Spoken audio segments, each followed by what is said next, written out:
a narrative that I can just present, and this is what happened, and this is, you can conceptualize it. I think it's very messy how the food co-op came about, and I think it's indicative of this whole green movement. Natalia, her brother was telling her about SOAS, who have a campus food co-op shop in their university, and the idea sort of took hold and it developed, but it didn't develop in one direction. It was like there's lots of different ideas that were created from it. So it wasn't a case of like a eureka moment and let's create a food co-op. It was originally a buying group. So there were environmental concerns like using too much packaging and plastic. So to solve that, you buy in a group, and you also make goods cheaper, like organic and vegan goods cheaper than Tesco's, for example. But then it sort of evolved into different directions, and those directions are unpredictable, like they're still going on now. It's a process. But yeah, I think because it's so unorganic and there's no SWP, this is the revolution, we have to do it this way. We have to, I see this talk like, we have to be very, how to describe it? Okay, there's a concept in politics called prefigurative politics, where you don't try to engage with the systems that exist. You don't go to parliamentary democracy and lobby your MP. You say we want to create a world, and we're going to imagine what this world's going to be, and we're going to act like it already exists. And then you build from that. So that's how I see the food co-op working, and all these movements working. They don't have a particular goal or an aim. They just imagine, they have loose aims, and then they imagine what a better world, sort of. They have a vision, and then they imagine it exists, and then it goes from that. So these movements can go in all sorts of different directions, but I think there needs to be coordination, communication, solidarity between all these different groups. I don't see the food co-op as something that's isolated from around the country and around the world. I see there's all sorts of different student co-ops that are sprouting up. Food co-ops, housing co-ops, there's transition towns, and they're all trying to deal with this, the crisis of capitalism. They're doing it in their own different ways, and I think that we need to coordinate this. And for example, an example of that is what we do is we work with, in the next couple of years, we work with different food co-ops, and we support each other by knowledge, by maybe funding. So you have concepts of mutual aid where these movements work together. And yeah, that's what I envision the food co-op as being part of a greater movement. I'll just quickly describe how the food co-op works. Basically, we recently started 4 working groups who work on different aspects of the food co-op. So there's a finance group, there's a ordering group who decide what gets ordered and the pricing.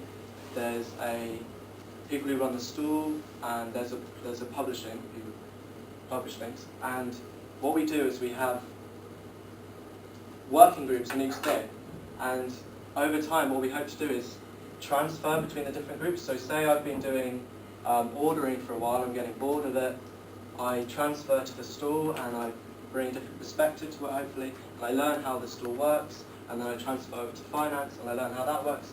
So hopefully all the year everyone will do different aspects of the co-op. So by the end of it, everyone knows exactly what to do in all parts of the co-op, but it's been developed in a natural and creative process. So that's what happens at the moment. We buy from a workers' co-op called Suma, and we bulk buy food and we sell it on the stall every Friday with a group of volunteers who run it. And yeah, it's a really interesting project, and it's really satisfying. There's a Facebook group, message me, Natalia, Dennis, people who are involved in it if you want to get involved. It's really inspiring, and It sounds like it's everything's in order with it, and that everything's going very well with it. Is there any space for new members, or is there anything that we're working towards that more involvement would be called for? Yes, absolutely. That's absolutely what we want to do. We want to include as many people as possible. We don't want the same people that we have now to keep doing it. We want complete diversity. We want as many people involved as possible. It's really simple to get involved. You just volunteer for like on the stall, and then you learn how to do it, and you learn through practice. And yeah, just contact any of us, and the group will say when the stall is. You can volunteer for when you want to, what time slot you're free on the day. And then after I think that's probably the first step. And then after that, you can get more into like if you want to do the ordering and things like that. But yeah, the first step would probably be volunteering.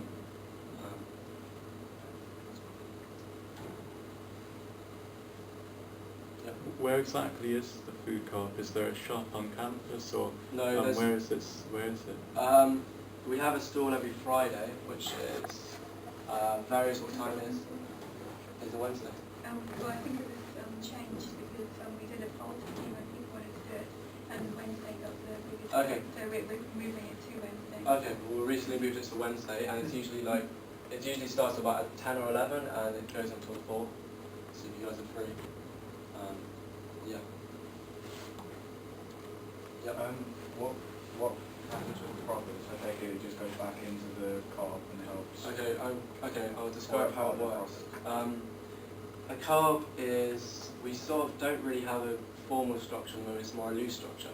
But everyone you can become a member of the co-op, and you get certain discounts on food. So we order from Suma, we mark up the price slightly to cover costs and things like that. But if you're a member, you can buy direct, so you get things for cheaper. And if you're a member, you get to vote on everything. If decisions are being made, everyone gets involved, you make a consensus decision. It's run completely egalitarianly. What was your question, sorry? I was just wondering, like, you started talking about membership. I was just wondering about like whether the profits are going straight back into this. We don't call them profits, we call them surplus. It depends, like we don't know, because the members decide what happens. So if you become a member, then you could suggest what happens. But also with that, most things aren't actually got a profit on it. We sell things cost price.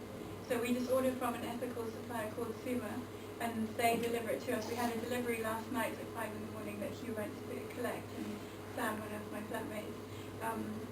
So we do try to keep things just, we basically cutting out the middleman like Tesco, and so in that way it should be a lot cheaper. So if you look at the fair trade and organic stuff that you get in the supermarkets, it'll be a bit more expensive than what we're actually supplying, because we don't have to put on any profit. And also because we have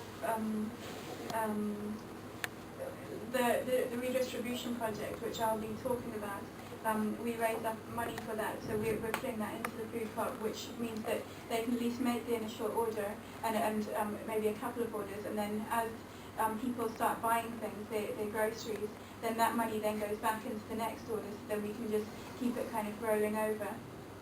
We try not to put too much profit on, but instead maybe do fundraising things like selling falafels. I don't know if anyone saw last year we did that. We're selling lentil wraps and things like that. So that's how we try to kind of keep things going, rather than just doing it through profits. So we can just sell it to everyone as cheap as possible, so that we all can afford to have fair trade and organic food. And also, if we make a surplus on something, then we can possibly discount something else. Like if we want to promote sustainable foods or healthy foods such as lentils and rice, we can offer a discount on that. Sorry, I felt a little bit of the question you were getting at was also, did we take any money out of the food co-op? No, I wasn't. No, I just wanted to make sure, like... Just like, are we going to get something out of it? So I was just literally wanting to say, to perpetuate it and make it bigger, or are we just using what little surplus to help? Yeah, exactly right. Just want to make sure we don't know. Does the co-op actually have a storage space that's permanent, or is space an issue? Because we've had problems in the past with the university and a kind of lack of student kind of run or controlled space where we would have access to it. And yeah, that's what I was saying about the campus farm, how we're engaged with the management. Because the management are always hostile to things like this. We're a direct threat, can you put it like that. So, yeah, we've got a space in Go Global, but it's a temporary space, so we need to, I don't know, negotiate with the uni for a permanent space, I suppose. It's one of the things we've been trying to do.